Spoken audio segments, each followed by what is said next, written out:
What if there was more to the story than an iceberg and a faulty assumption that the ship was unsinkable? What if the accident was orchestrated to remove the powerful and wealthy rivals of J.P. Morgan, one of the men that owned the Titanic? If this were true, what could possibly be worth the lives of more than 1,500 people? Why would he do such a thing? Is there evidence that points to such a plot? It is important to understand everything that was happening behind the scenes and all the facts before deciding whether or not this could be true. The level of influence and wealth involved is staggering, and the more questions you ask, the stranger the facts become.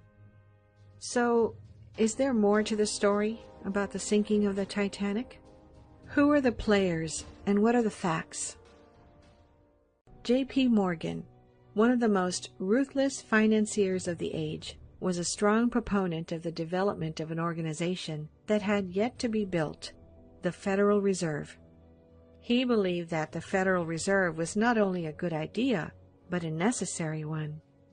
He and his bank had to personally organize and oversee the bailouts of many smaller banks and businesses, using his leverage and clout to convince others to go along with his plans. He believed that a central bank system would ease the stress of the large banks that were at the mercy of bank runs caused by smaller banks and market forces. J.P. Morgan wanted a private version of the Federal Reserve as opposed to a government-controlled Federal Reserve, which was being proposed at the time by progressives in Washington. Only professionals and expert bankers should be in charge of the central bank, not government bureaucrats, thought Morgan. He was in favor of and a vocal proponent for the private Federal Reserve option. Other wealthy and influential members of society were opposed to the development of the Federal Reserve in opposition to J.P. Morgan. 3 of these people were Jacob Astor, Benjamin Guggenheim, and Isidor Straus. Isidor Straus was co-owner of Macy's department store with his brother Nathan. Benjamin Guggenheim was a wealthy Jewish-American businessman. Jacob Astor IV was the 4th generation of wealthy Astors who dealt in real estate, among other business concerns spanning the United States. Jacob Astor was the wealthiest person on the Titanic when it sunk and was, in relation to GDP, one of the richest men to ever live. These men, and many others, were opposed to the development of the Federal Reserve Bank, thinking that the system would give the bankers too much power. The bankers, including J.P. Morgan and the Rockefeller family, already had far too much power in their opinion, and they did not want to give them any more leverage. The Federal Reserve would do just that, and they were in vocal opposition to the idea. Having wealthy business rivals and strong personalities with differing viewpoints isn't uncommon in the world of high finance. However, the fact that these disagreements exist isn't enough to imply that the crashing and sinking of the Titanic was planned and coordinated by J.P. Morgan.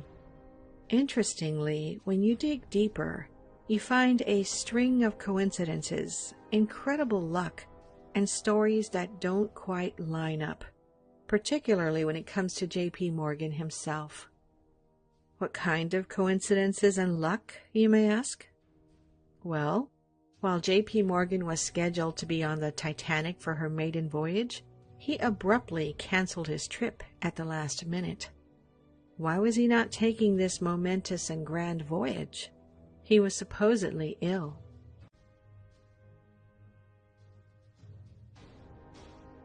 Fast forward 1 year, the year after the sinking of the Titanic, the Federal Reserve was created.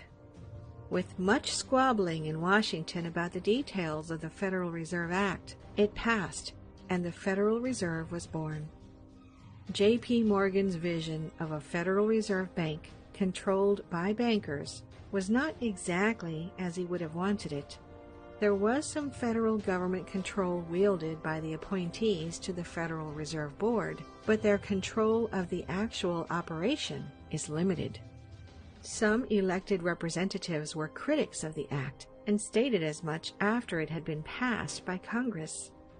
President Woodrow Wilson himself, who helped form the bill and used much of his political capital to get it passed, eventually came to regret signing it.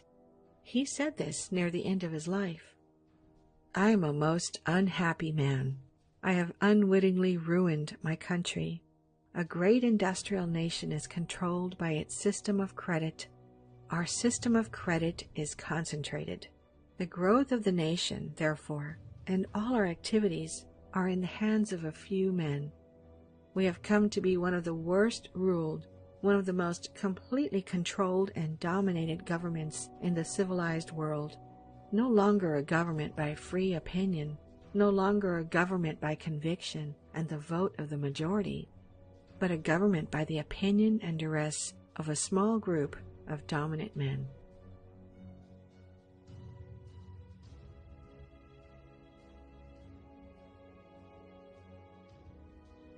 It would seem J.P. Morgan got his way after all. The Federal Reserve was created with minimal oversight from the federal government. He would never live to see the Federal Reserve in action, as he passed away in 1913, the same year the bill had passed. The question remains, did he have a direct hand in making sure that the opposition to this massive change in the U.S. financial policy was silenced? Would he go to such lengths to ensure the completion of this institution?